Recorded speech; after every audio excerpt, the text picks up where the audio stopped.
Donald Trump and House Republicans are crashing the American economy in real time. Today on the Morning Edition, details on the back and forth tariff positions that risk sparking a trade war as some argue Americans will be the ones picking up the tab. Plus, here in Alaska, we have all kinds of natural hazards. A volcano eruption looking likely. We look at the changes happening at Mount Spurr, the latest alert level, and how to prepare now.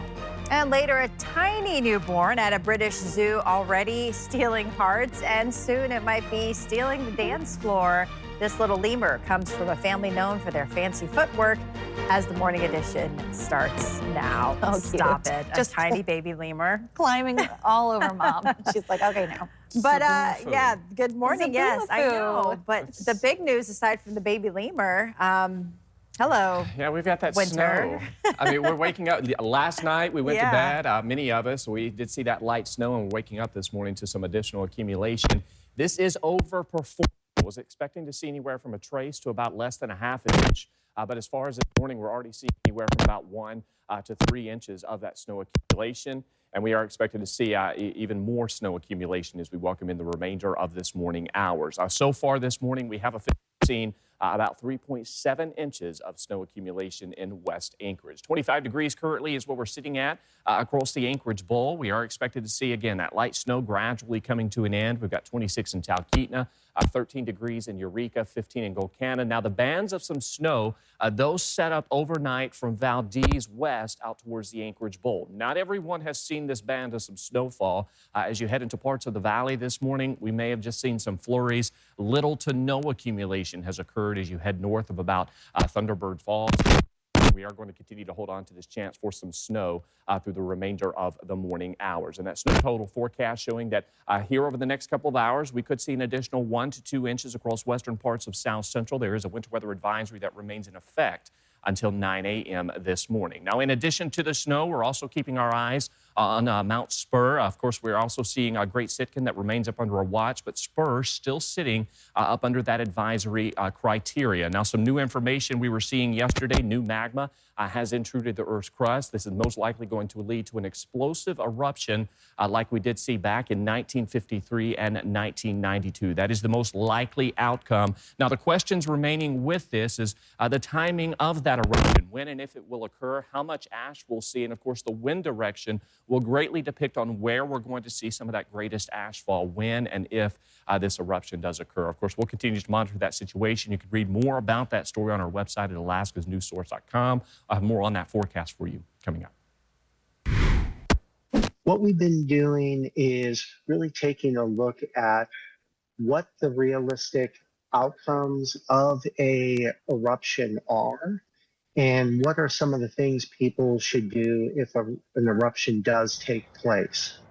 And we continue our coverage this morning on the increasing chances of an eruption at Mount Spurr and what it could mean for you. The Alaska Volcano Observatory says new magma has been detected beneath the volcano. That, on top of rising gas levels, means experts say an eruption is likely, though the timeline remains uncertain, ranging from weeks to months. To better understand the potential impact, take a look at this video from 1992. That's when Spurr last erupted, and before that in 1953. Both times sending ash tens of thousands of feet into the air, disrupting air travel, damaging vehicles, and creating dangerous conditions for those with respiratory issues. While an eruption from Mount Spurr is not guaranteed, emergency managers, they are taking proactive steps to ensure that Alaskans are prepared if it does happen.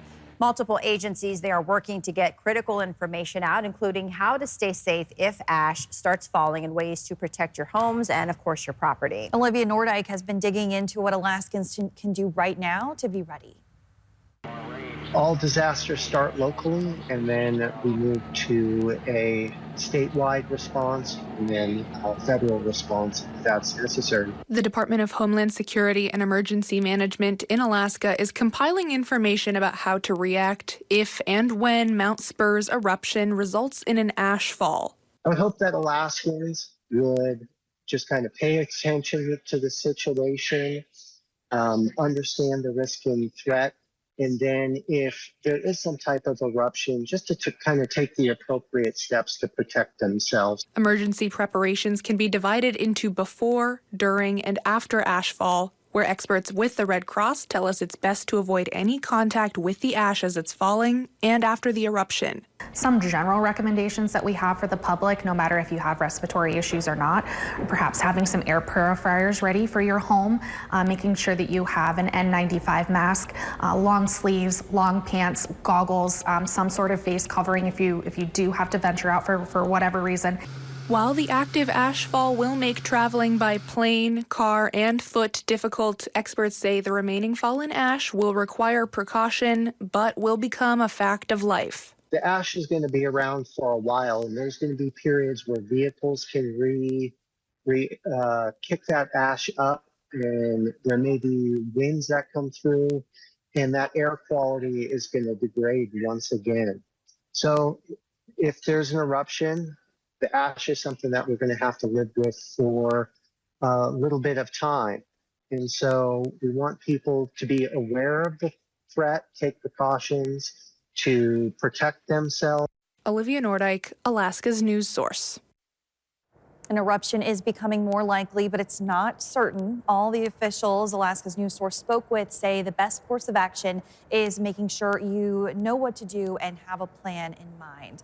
How you'll leave work and the best route to get home if there's an eruption, where pets and livestock can stay safe, and ensuring there are enough supplies to remain comfortable in your home, like food, water, and medications. We've got the full list online, and we'll link you to other resources over on our website. And of course, we'll keep you updated on the volcanic activity on Alaska's news source. News from the interior: Alaskan researchers are taking their expertise to Costa Rica using drones like these to study an active volcano. A team from the University of Alaska Fairbanks is deploying drones to collect gas samples, making a first for the university's unmanned aircraft program. Funded by NASA, the project aims to make volcanic research safer and faster, with potential applications back home, where Alaska has 54 historically active volcanoes. UAF says the findings could even help predict steam-driven eruptions in the future.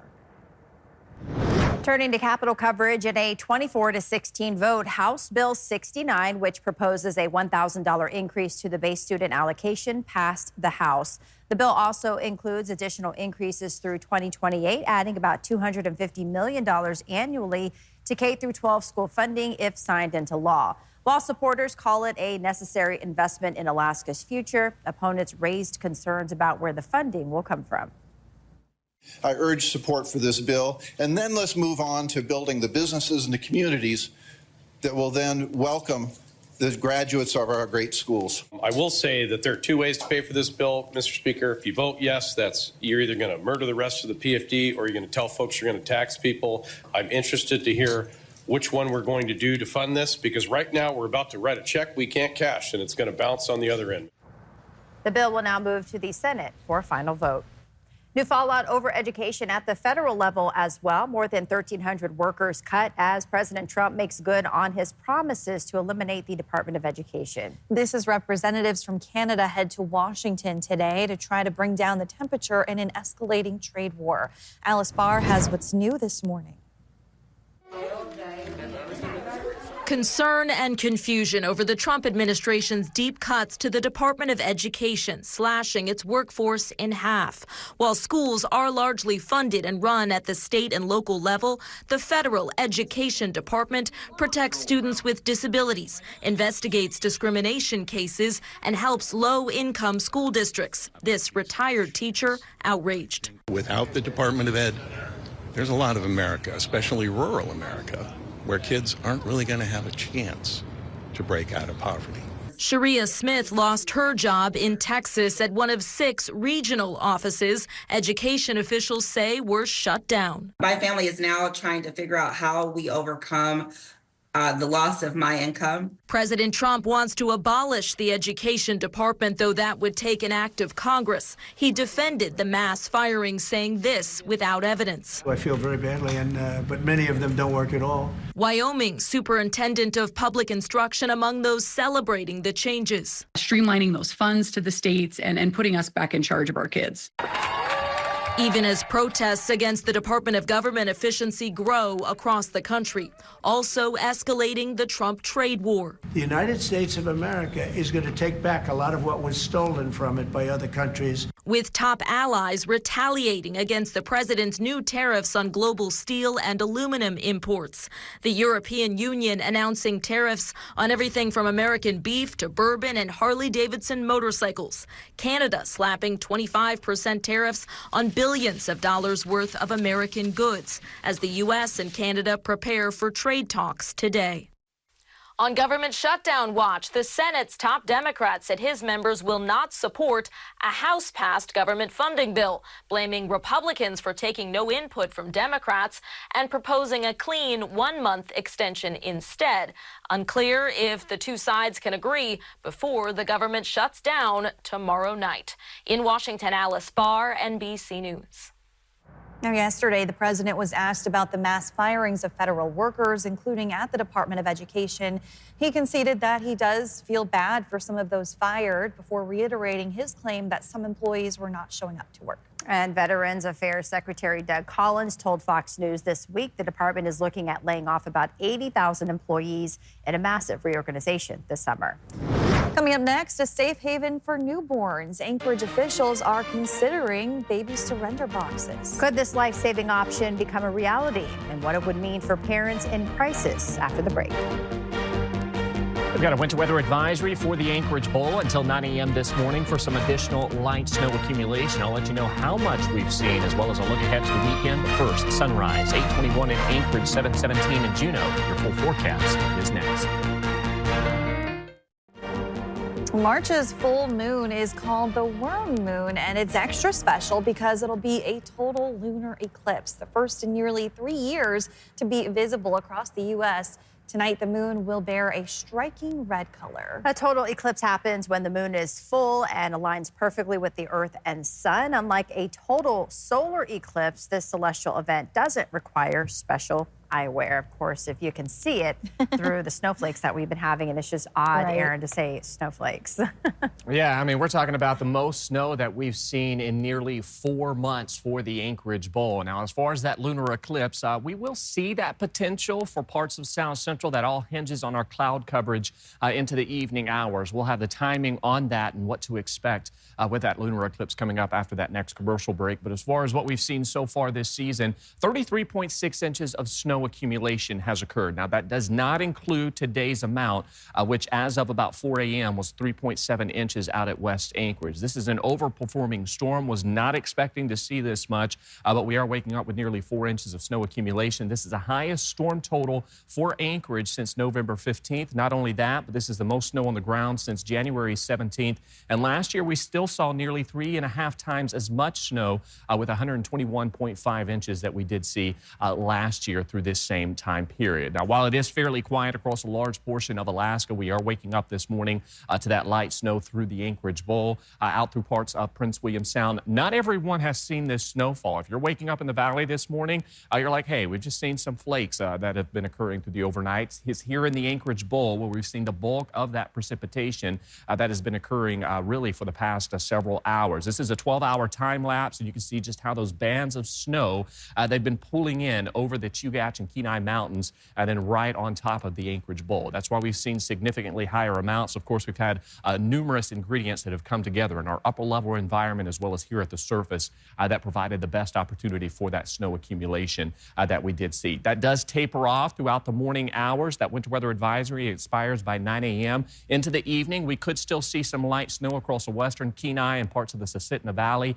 Could even still see some lingering flurry activity into the evening hours, but the bulk of that snowfall will gradually taper off this morning. That winter weather advisory expires by 9 a.m. And then we should see some partly cloudy skies through the night, which should provide some viewing opportunity for the lunar eclipse. Your better chance of seeing it will be the farther north that you do head. Now, looking at that snowfall, this is what we're talking about. This is a live look out towards Palmer. Notice No snow on the ground, maybe a few flurries that have occurred through the overnight hours. As you head south into the Anchorage Bowl, you can see out towards Eagle River, some light snow has been falling through the night. So as you head into the Anchorage Bowl, this is where you're going to see the bulk of that snowfall. So take it easy this morning as you get out on the roadways, as we have seen that heaviest snow accumulation for Anchorage. And again, that is going to lighten up throughout the morning hours.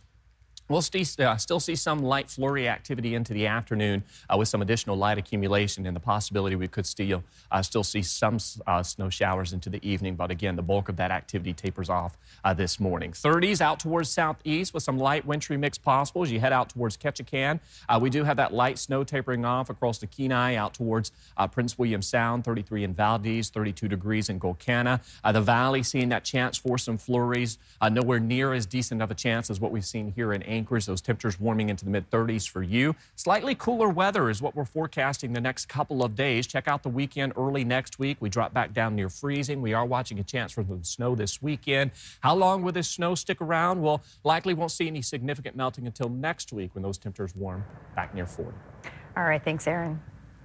A life-saving option could be coming to Alaska. Safe surrender baby boxes designed to give parents a secure and anonymous way to leave a newborn in the care of first responders are already in use across several states. Well, now Alaska lawmakers are looking into whether these devices could help prevent infant abandonment here at home. Lauren Maxwell has more on the discussion surrounding this potential new resource.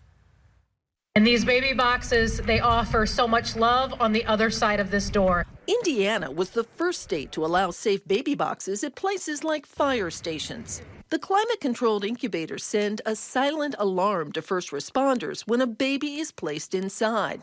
It's something the Anchorage Fire Department would like to have too, including dispatcher Francis Robinson, Anchorage Fire Department, who says the call is personal. On November 1st of 2024, we had an infant that was abandoned 1 block from our fire station where they could have safely surrendered the baby. Under current law, a parent can surrender their newborn to an appropriate individual within 21 days of birth without fear of prosecution for abandonment. But the law also says the handoff needs to happen in person. We think that the requirement to actually surrender the baby face-to-face is causing some people to want to abandon their baby on the street or in a cardboard box or something like that, and it does happen. Another dispatcher says when it does, there's trauma for everyone involved. Not only you lose a life, but that's traumatic for the parent involved, that's traumatic for the person that finds them, and it's never a good day when you start off with a baby death. Walk up to the box, open the door. At a cost of around $20,000 apiece to purchase and install, baby boxes won't come cheap. But supporters say this. At the end of the day, if we can save one life, then it's worth it. Lauren Maxwell, Alaska's News Source. If the bill to legalize baby boxes passes, the state would not be required to fund them. Instead, the cost would likely be covered through private donations and fundraising efforts. While the Anchorage municipal election is still weeks away, ballots have been mailed out and candidates are attending forums to help voters better understand their platforms. Chugach Electric Association and Velocity hosted a forum last night where the public was able to ask questions of candidates and get better informed. More than 200,000 ballots went in the mail this week. Voters have until April 1st to return their ballots, either by mail or by dropping them off at designated secure drop boxes located throughout the municipality. Thanks for listening to our podcast. Click subscribe so you can get the latest podcasts from Alaska's News Source automatically and stay up to date with breaking news and in-depth reporting available for free 24/7 with the Alaska's News Source app.